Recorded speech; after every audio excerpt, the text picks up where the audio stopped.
Cream Dory Filet. Kumakaway na naman si Charlene. Anong gagawin? Fish and chips. Maagang technical difficulty yun Okay, slice mo lengthwise ang fish, asin, budbudation, at ang asin sa pamamagitan ng osmosis ay nag-a-attract ng moisture. Pat dry mo, punasan na parang baby. Ang next step ay basic pumarito para sa preparation ng pagpiprito. All-purpose flour, lagay na natin ng salt and pepper, i-season lang natin. Then, ihiga mo na siya sa buhangin. Sunbathing, kabilaan. Cover completely, tapos pandikit, itlog. I-bathtub mo muna siya dyan sa itlog. Gayahin nyo lang yung arrangement ni Charlene. Parang conveyor belt sa factory. I-cover mo completely ng breadcrumbs ang ating fish. Tas yan, nagawa na natin lahat. Parang ang lungkot na. Pero totoo naman, it's technology time. Ano na naman kaya ang iniisip ni Charlene? Kung ano man yun, malamang nasa Lazada yan. Tell me the truth, don't be a liar. Curious ka rin ba dun sa tinatawag na air fryer? Nasa Lazada yan. And they're not lying. Totoo nga naman. Air fryer, dahon panglaing, nasa Lazada yan. Boom, shakalaka. Bilis. It's here. Naanabay. Beautiful. Parang barrel ng inumin.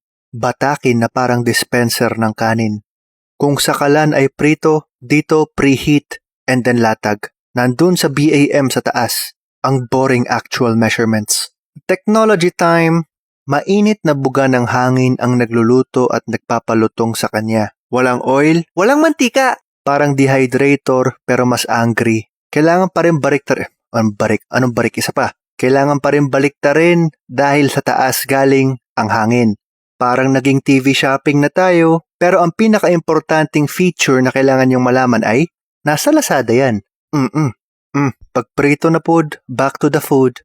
Ito ang chips na tinutukoy sa fish and chips. Oo, fries. Pero malaking potato chips kasi talaga ang original na chips. Nag-evolve, kaya naging fries, pero hassle lang palitan ang pangalan. Yan, luto na. Medyo natusta lang. Nag-ML kasi ako habang hindi ko nabantayan. ML pa more o dip naman. Fish and chips and dip. Tartar sauce. Ngayon, wag mo i-search sa YouTube na tartar lang kasi iba talagang lalabas doon nangyari sa akin. Totoo yun. Tartar sauce. Pepper, salt, and? Saka little bit of sugar. Little bit of sugar. Feel na kasi ni Charlene ang pagiging British ng dish na to. Briton, kabayan ni paring Gordon, and? Right. Lovely. Food art. Fancy.